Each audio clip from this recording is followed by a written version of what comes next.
We often get questions from customers about streaming, how to set it up, what do they need to get it started, and what streaming services might suit their needs. Let's start with the latest in hardware. A quick word about smart TVs. Most television sets manufactured today have a built-in streaming media player based on one of the popular streaming operating systems. However, these built-in players have some limitations and may not be the best fit for the customer's needs. In general, built-in media players have slower processors and less memory, making them less well-suited for more than light-duty streaming.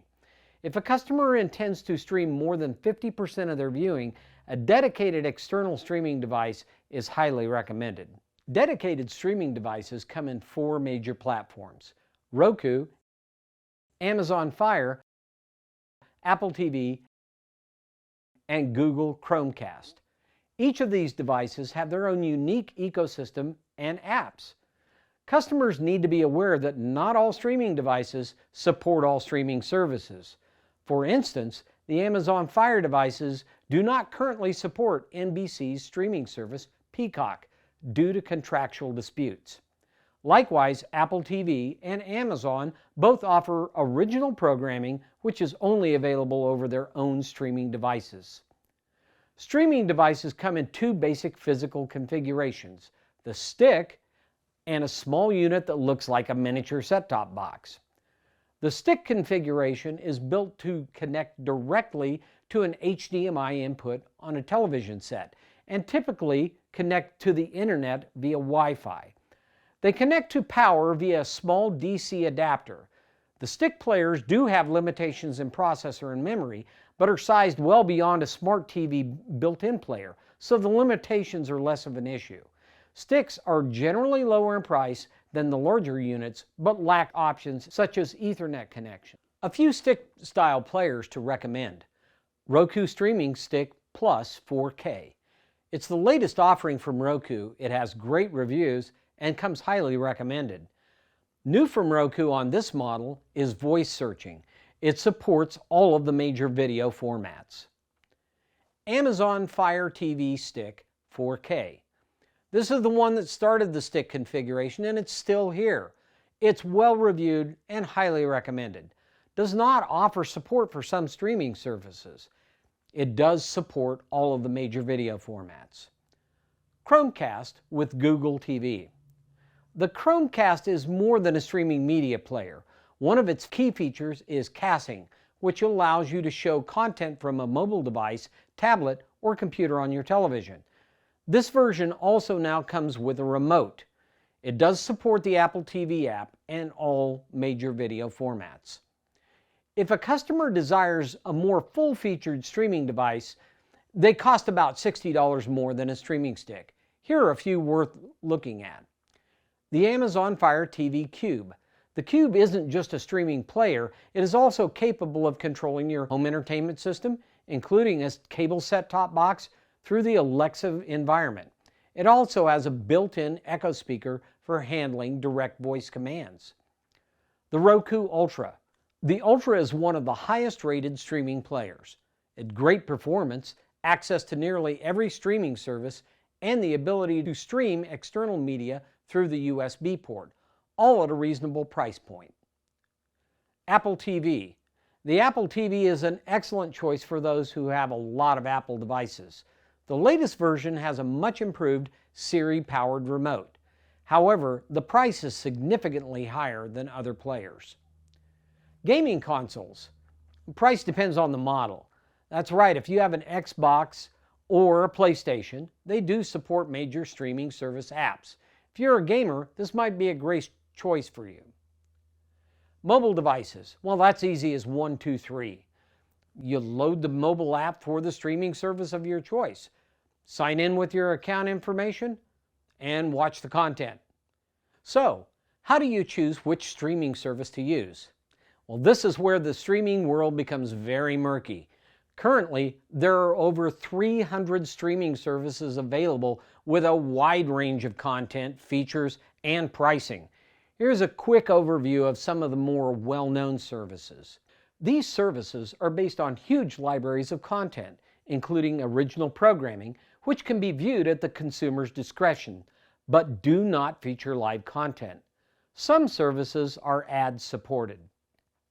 Netflix. It's one of the first to market with streaming video on demand, or SVOD.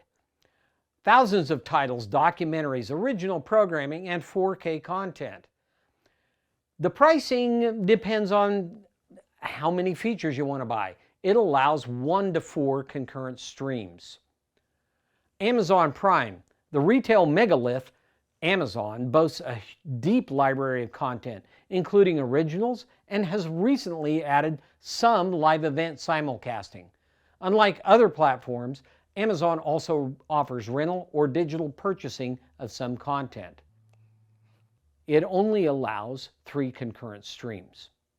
Hulu's claim to fame is access to delayed viewing of broadcast TV programs and a deep library of older shows and episodes.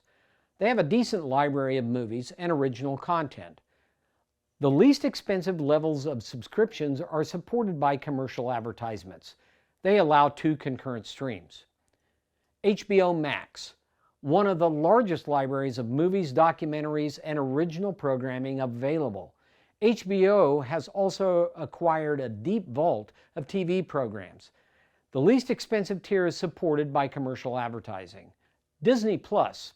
Although Disney is a fairly recent entrant to SVOD, they have gained on the competition quickly based on their content from Disney, Marvel, Pixar, and the Star Wars Vault. During the pandemic, Disney was the first to experiment with first-run rentals that have traditionally only been available in movie theaters. They do allow 4 concurrent streams. Several major networks have also gone to market with SVOD offerings. Paramount Plus, they have CBS, Comedy Central, and Nickelodeon. Peacock, which is NBC, Telemundo, and the WWE Network. Fox Now, which has Fox, Fox Sports, and Tubi. There are also many SVOD services which cater to specific tastes or interests. For instance, Curiosity Stream is made for those who love documentaries and only documentaries, history, science, technology, and special kids programming. Hiya is an SVOD service specializing in Asian movies and TV. Martial arts galore. The Dove Channel is a family-friendly service with a strong Christian theme. Blaze TV features conservative political content. And that's it. When it comes to services that are designed to be a replacement for cable TV, the pickings are much slimmer and the prices are much higher. Live content from the major networks is available, but it is based on the designated market area, or DMA, associated with your account address or IP address from your internet service provider. Live content from cable content providers will vary widely based on the services agreements. Hulu Plus Live. Hulu was the first to market with this service, so it has a lot of live content from 60 plus channels, including local programming, sports, and entertainment networks. An ad-free plan is available for additional pricing. Once again, 2 concurrent streams. Sling TV. Sling was created as a direct replacement for cable TV. As such, it doesn't have much of a library of on-demand content. Sling offers a wide number of cable channels, but only offers content from NBC and Fox in certain areas. Pricing varies widely depending on what packages you select.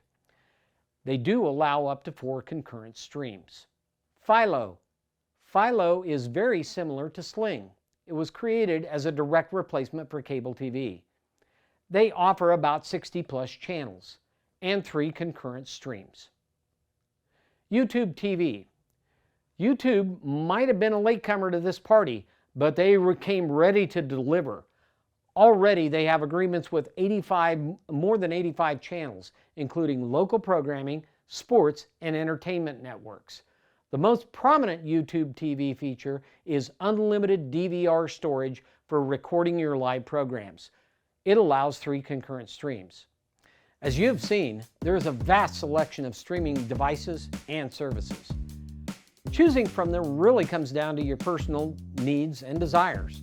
as choosing what services you use dictates the content you are able to consume. Thanks for joining us today, and be sure to tune in for our next episode, in which we detail the process of setting up your streaming devices and apps.